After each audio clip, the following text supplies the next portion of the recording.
Come on, are we good? Well, I'll just go ahead and say this.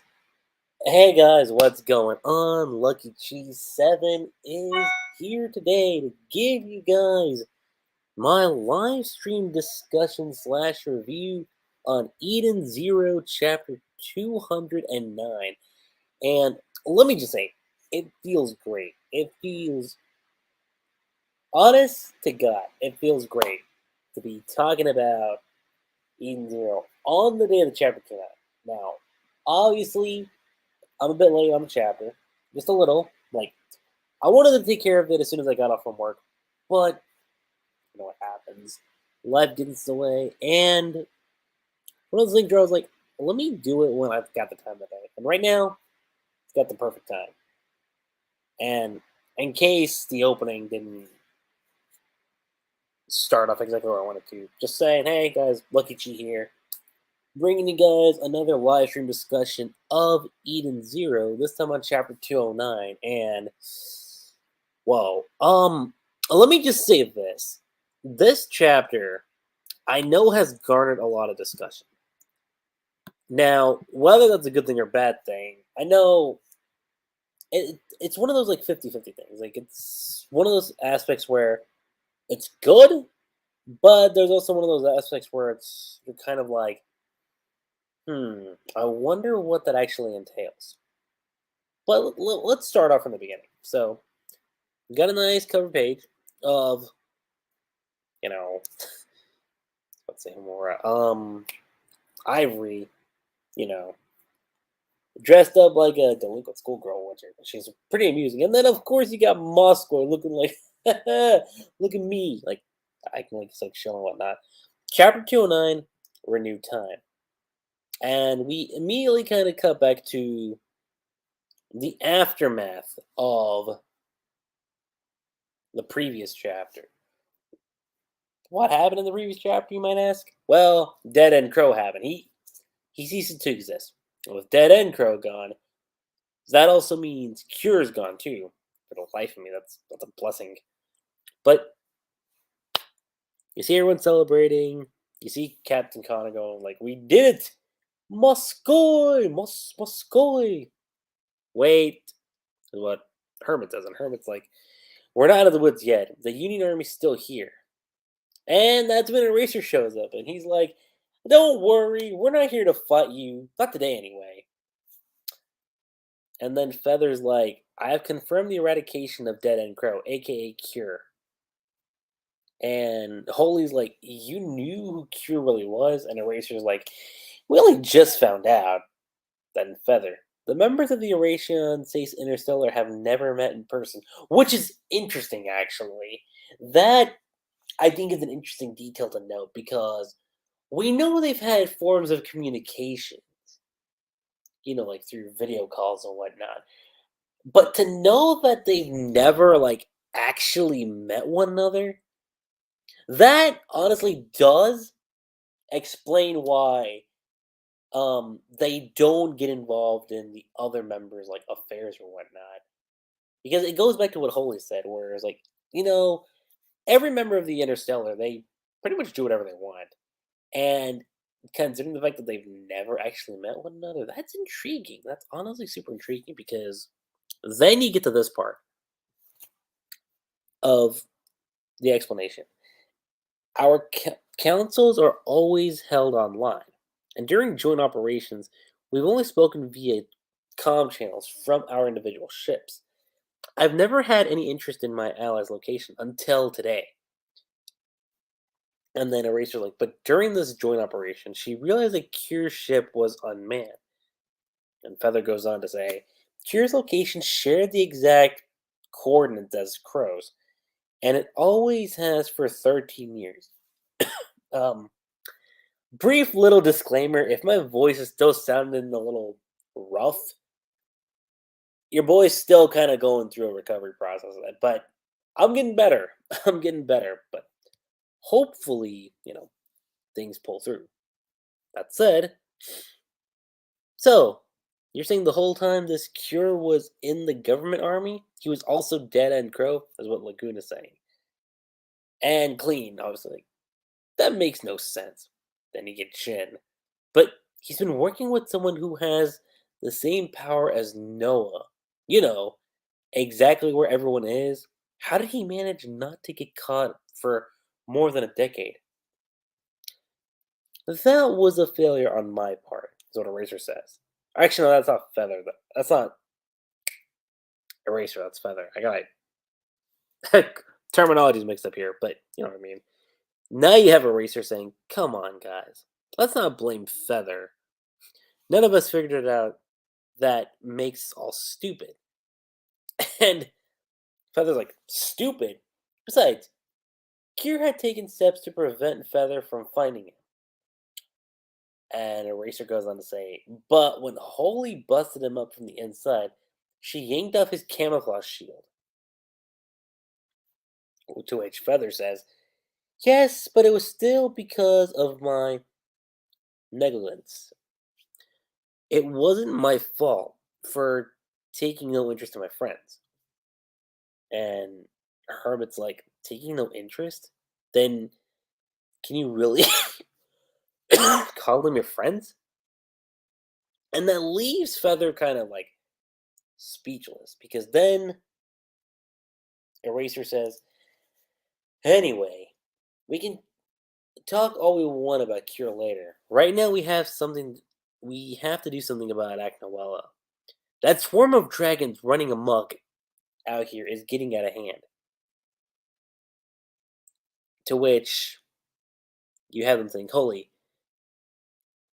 back me up. You too, Eden Zero, is what Eraser says.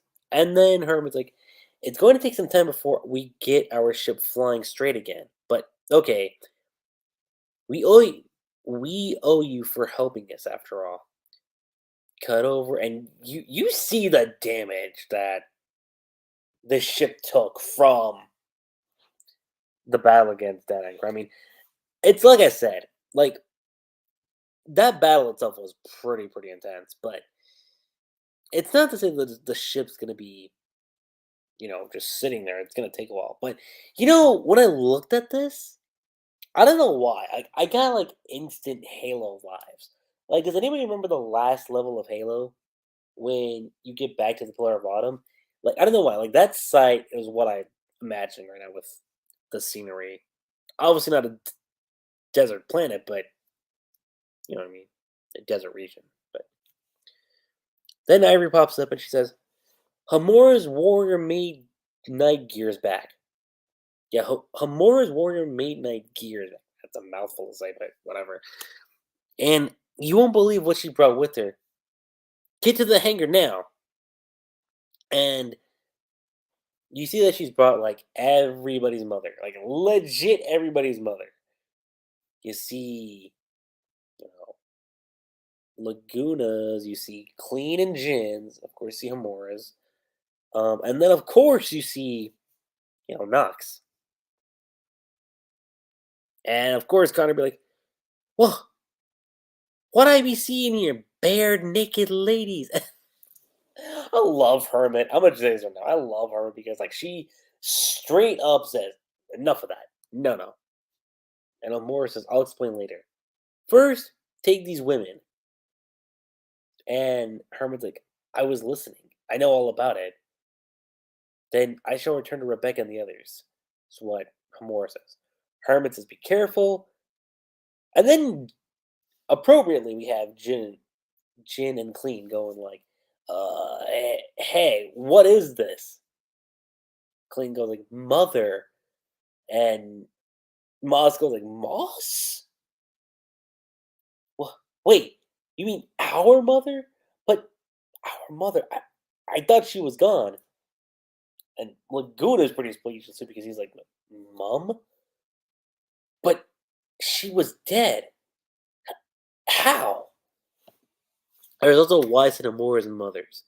Ziggy's been collecting dead mothers. And of course, right off the gate, it's like, talk about massively sick hobbies. And I'm pretty sure that's from Sister. And This is where things are interesting because you're either pretty okay with this, you're actually really happy about this, or you're kind of like, I don't know how I feel about this. And that's simply the fact that you see Connor sweating. He's looking at Knox, and he says, Rachel. What? That is Rebecca's mother. She's the only one who's still alive. And he's like, well, what are you doing here? And that's when you got Laguna saying, you know her? And Ivory's like, get out of my way. We're getting her to the infirmary, stat. And right then and there, he's like, no, wait. She be, and the revelation hits right here. Your wife. I know. Which stuns Laguna, stuns Jin and Clean. What? Huh? But that would mean, and Herman reveals the bombshell, like, Connor is Rebecca's father. Now, the thing is, the reason why some people are a bit concerned, and I'm not blaming them, because it is a little bit of an eye raise where you had that one scene all the way back in, when they're just like relaxing and whatnot, and Connor's like, feast for the eyes, and you see that shot of Rebecca. That's the one aspect where it's like, yo, that's your daughter. What the hell? Like, just that in retrospect, it's like, see, now that's weird. But this is where it gets a little concerning because we don't know primarily when Rebecca was separated. That's the key thing I think we should all take into account here. We don't know how long Connor knew Rebecca for. Or the thing is, we don't even know. Actually, no. The little bit of info, and I'm blanking on it, but I know for a fact the little bit of intel that we did get from this was in the beginning of let me look back at the story arcs. So it was during the year X 495 arc. Now, keeping that in mind, I want to say it was chapter 176, where Connor talked about, his daughter and his wife. But we only got like a brief thing about it. And you see all this sweat on Connor. And Jim's like, wait, what? You knew? And Clean's like, Rebecca, why didn't you tell her? And they were like, we were waiting for Connor to tell her himself. And you see this look on Connor's face. He's like, I were. That's when Ivory says, save it for after the battle. Right now, I'm going to bring her back to life. You guys get the ship up and running. And Connor's like, Rachel. And just like that, we cut over to Rebecca. Like, we see father, we saw mother, who was like, gonna get revived according to Ivory, which will be interesting to see how that plays out because as soon as that happens, we cut over to Rebecca. Now, I'll say this. Based on that little set of details right there with the whole revelation, I'm not gonna say I'm too bothered by the fact that okay, Connor's Rebecca's father. Now, is it a little weird that he viewed Rebecca in that light now knowing that yes, that's his daughter? It is weird. I'm not gonna say it isn't. But I'm not justifying this. The thing is we don't have all the answers. And I think that's the important thing.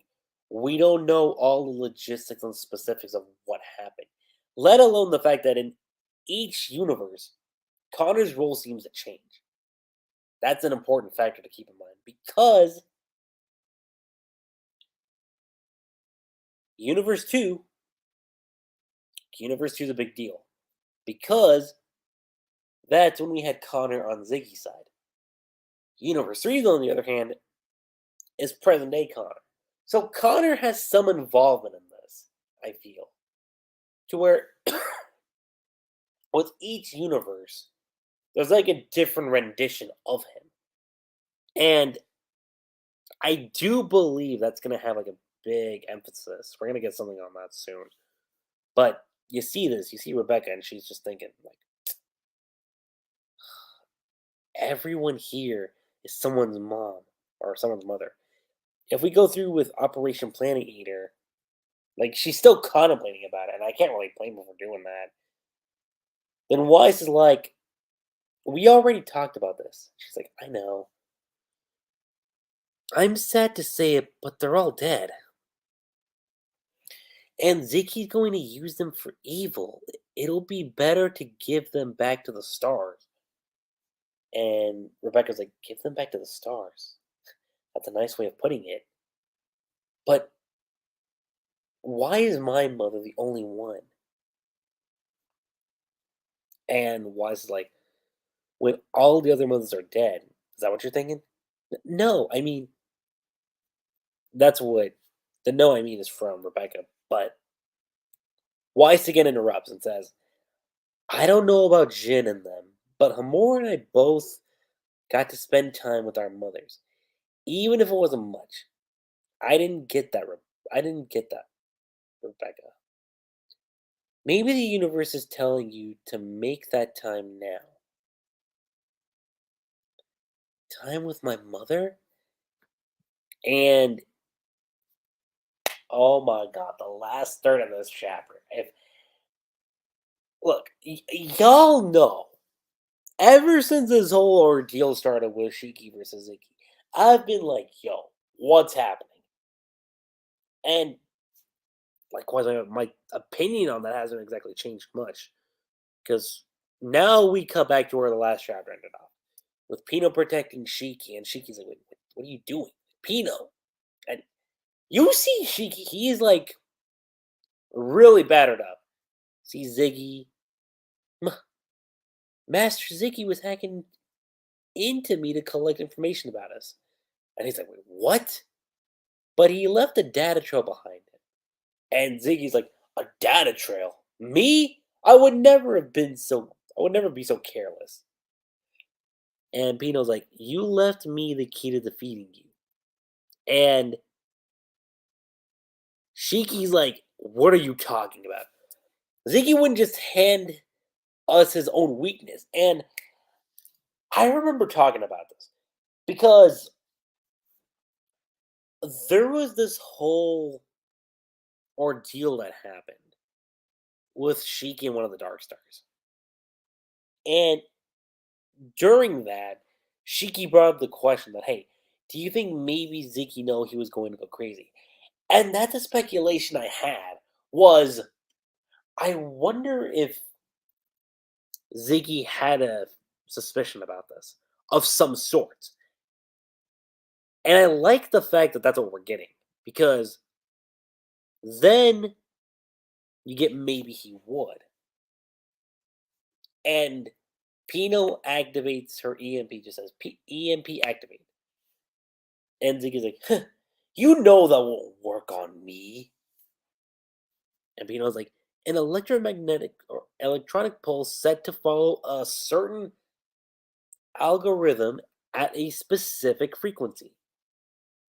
This is the key you gave me, which, again, catches Ziggy a bit off guard.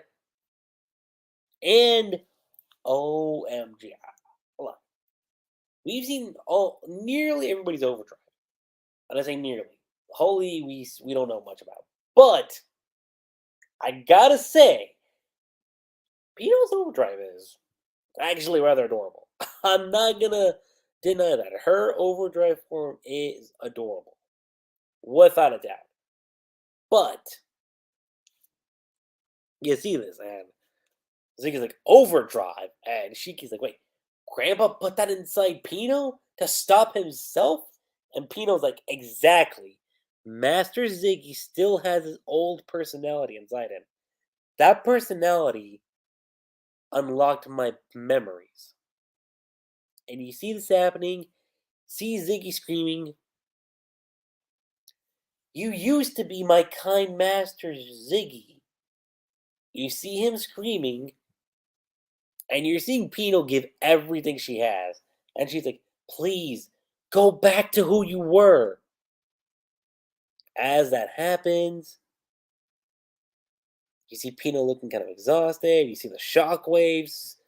Shiki's looking too, with mad sweat dropping down for all the right reasons. Because considering their bond, their tightness, oh my god, there's a lot. And I do mean a lot of ways. Because, let me just say this right now. You got this. You got Ziggy, like, catching his breath.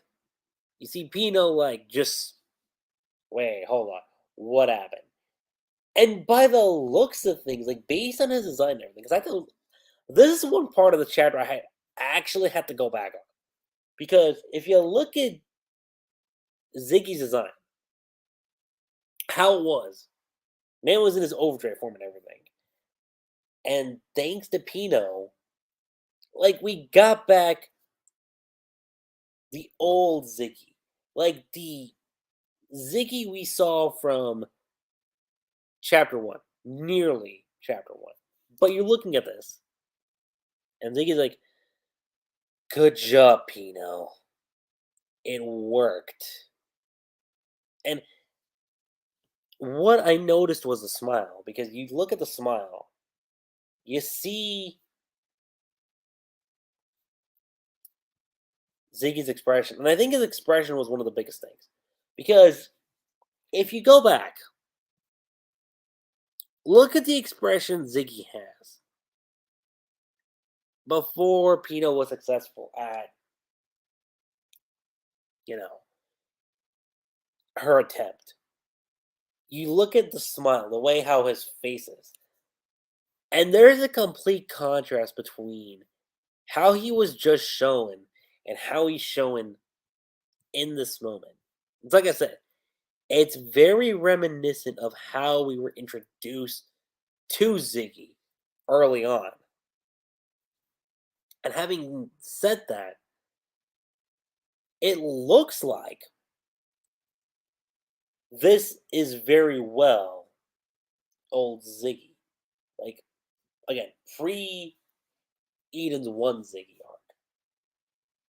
Which does raise an interesting question, because I have seen a few people say maybe this is all just a trick. Ziggy's just using them. And in using them, what we're going to get is another backstab. Much like with what he did to Elsie. And it's interesting that Elsie was brought up, because that I'm bringing up Elsie. Because in that fight with Elsie, what ended up happening was you had Ziggy tell Elsie, "Run, get Shiki and everybody out of here." Now, this one we don't know. I want to see, there's a 55% chance that this is definitely old Ziggy.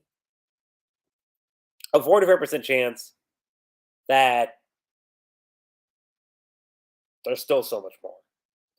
45% chance that it's all a ploy. Much like with what Ziggy did there. But we'll see, because then you get the smile on Pino's face, and then you get the, again, just that shook factor from Shiki. I think that's the big indicator right here. That's leading me to believe that this is definitely not, and I mean not, Ziggy faking it, without a doubt. Because again, you look at his smile, and you compare it to how he used it everywhere else. Hell, you even got the old design too, so there's that. But Ziggy says this. Ziggy, in quotes, referring to, old Ziggy. Like, the Ziggy we've been seeing up until this point is asleep for now. This is our only chance. Kill me. And that's the end of the chapter. So we're left in a super interesting position because for anybody who doesn't know, this right here is the second half of Volume 24 ending. This is the end point of, not the end point itself, but the end of the middle portion of Volume 24. And that leaves us with 3 chapters left. No, not even 3. Is it 3 or 4? I think it's 3. 210, 211, and 212. And there's a lot of things we could cover in that chapter. There's a lot. But what I think we're going to get is more answers. We're definitely going to get more answers because this whole volume started off with us getting little pieces of information of, how Shiki became Ziggy from Universe 2. Right now we're in Universe 3. So I do think we're going to get more insight on that. And I know it's something a lot of people have been asking for ever since we got chapter 204. And then, we kind of slowly drifted away from it in 205, even though we got some answers per se. But the key thing we had to all keep in mind was, well, that's cool, but we need more answers because there's still so much we don't know about. And I do feel like 210 is going to give us that. While we also get the more stuff on Connor. I definitely do feel like we're going to get stuff on that too. But I want to say a majority of the next chapter, in my opinion, is going to be more focused on the Ziggy stuff. Because I do feel like with this arc slowly wrapping up, and we can definitely see from this chapter that we are indeed wrapping stuff up for this arc. That's without a shadow of a doubt. But what I want to say is that going to be enough to wrap up this arc in 3 chapters? 3 chapters? I don't know. Maybe? But you'd have to super rush a lot of stuff. At the most, I want to give it at least 6 or 7. Now, Hero's done this before. He's found a way to make it to where, we can end things off in 3 chapters and things are not feeling rushed. He's done that before. So I'm not going to doubt the man. But I'm going to be interested in seeing how we're going to slowly wrap things up with this arc. As well as get more stuff on Ziggy.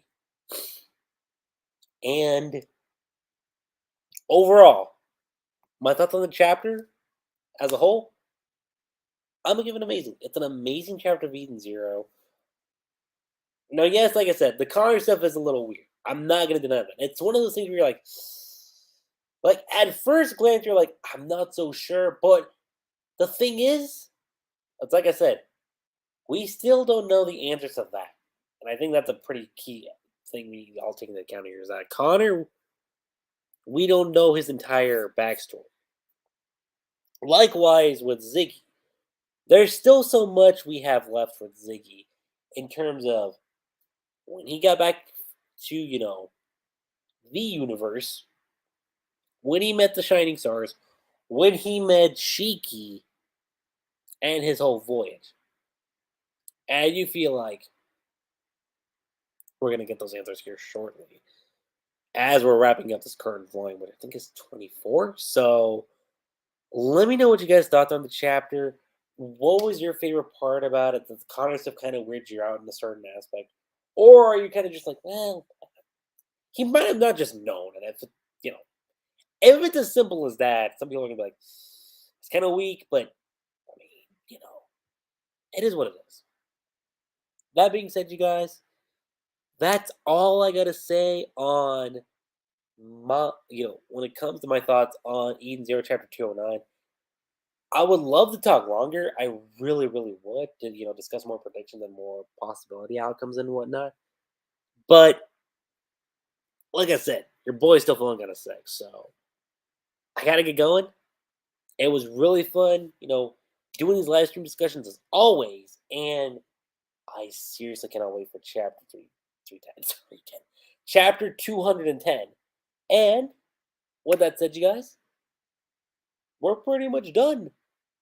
And I will catch you guys next time. I'm Lucky7. Don't forget to subscribe to my channel for more Eden Zero content, and I will catch you guys when the next chapter drops. Peace, and have an amazing day, night, or moment. Keep it short and simple. Later, guys.